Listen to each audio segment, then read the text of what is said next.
എല്ലാവരും ഹാപ്പി അല്ലേ? എന്നാൽ എല്ലാവരും പരസ്പരം നിക്കിളിപ്പെടുത്തുമോ? നിക്കിളിപ്പെടുത്ത്.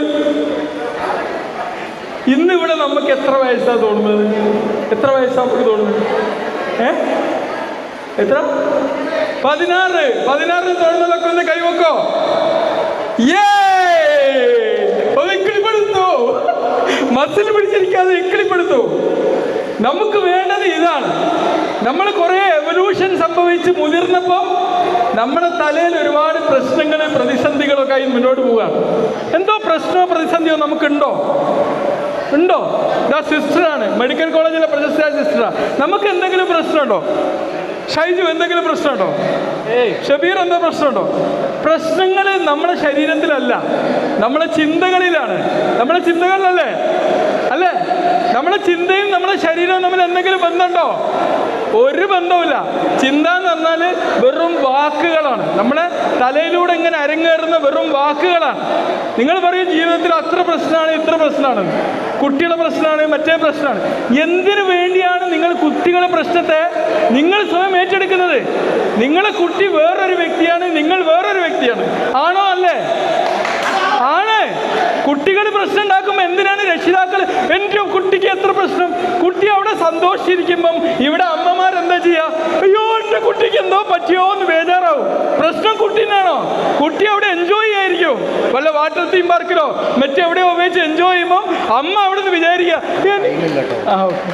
എനിക്കെന്തോ പ്രശ്നമാണ്. അപ്പം നമ്മുടെ പ്രശ്നം നമ്മുടെ ചിന്തകളാണ്. നമ്മളെ ചിന്തകളാണ് അല്ലേ? ഇനി ഞാൻ നിങ്ങൾക്ക് എന്തെങ്കിലും പ്രശ്നം ഉണ്ടാകുമ്പോൾ അസ്കർ ഭായി 3 ടെക്നിക്ക് 3 മിനിറ്റ് കൊണ്ട് പറഞ്ഞുതരാം. ഓക്കെ? ഉദാഹരണത്തിന് നിങ്ങളുടെ ജീവിതത്തെ ഒരു ബസ്സായി ഉപമിക്കാം. ഒരു നിമിഷം ഒരു ബസ്സായി ഉപമിക്കും. ഒരു ബസ്സായിട്ട് നിങ്ങളുടെ ജീവിതത്തെ ഉപമിക്കാം. ആ ബസ്സിലെ ഓരോ ചെയറിലും സീറ്റിലും ഓരോരോ ചിന്തകൾ ഇങ്ങനെ ഇരിക്കുകയാണ്. ഒരു ബസ് സ്റ്റോപ്പിലെടുത്തുമ്പോൾ ഒരു ചിന്ത കടന്നു വരുന്നു, അടുത്ത ചിന്ത വരുന്നു, അടുത്ത ബസ് സ്റ്റോപ്പിലെടുത്തുമ്പോൾ അടുത്ത വരുന്നു, അടുത്തതിൽ ഇറങ്ങിപ്പോകുന്നു അല്ലേ? അതിൽ നിന്ന് ഡിറ്റാച്ച് ചെയ്തൊന്ന് കണ്ടു നോക്ക് അല്ലേ? ആ ചിന്തകളും നമ്മുടെ ജീവിതവും തമ്മിൽ ബന്ധമല്ല. നമ്മൾ നമ്മുടെ ജീവിതത്തെ ഇങ്ങനെ ഡ്രൈവ് ചെയ്ത് മുന്നോട്ട് കൊണ്ടുപോകും. ഉണ്ടോ? ഇല്ലേ? അതാണ് നമ്മൾ ചെയ്യേണ്ടത് അല്ലേ? ഈ ചിന്തകളെ എൻ്റെ പ്രശ്നമാണെന്ന് വ്യാഖ്യാനിക്കുമ്പം അതൊരു വികാരമാവും. ഈ വികാരം നമ്മുടെ ശരീരത്തിൽ നിന്ന് വരുന്നതാണ്.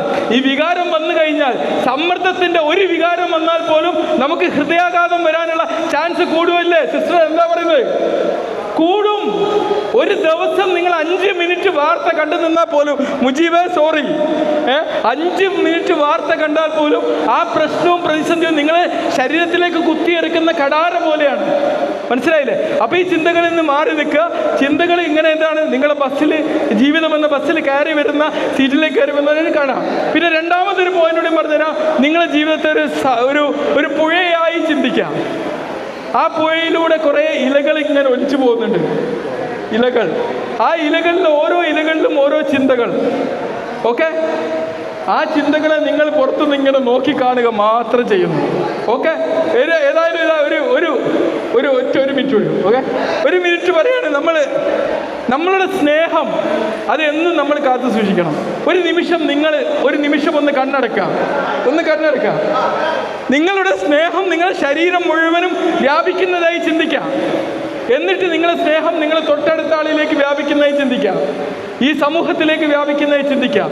നമ്മുടെ കലാലയ ജീവിതത്തിൽ നമ്മൾ അനുഭവിച്ച ആ സ്നേഹം അതെന്നും നമ്മോടൊപ്പം ഉണ്ട് അല്ലേ? അത് മൊത്തം സമൂഹം, ഈ ഒരു പ്രപഞ്ചം മുഴുവനും വ്യാപിക്കുന്നതായിട്ട് ചിന്തിക്കാം. ഓക്കെ?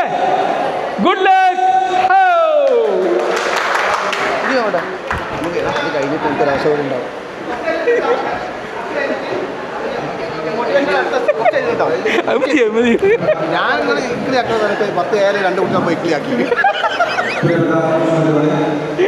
നമ്മുടെ കൂട്ടായ്മയ്ക്ക് വേണ്ടി അഹോരാത്രം പണിയൊരുക്കി കൂട്ടായ്മയുടെ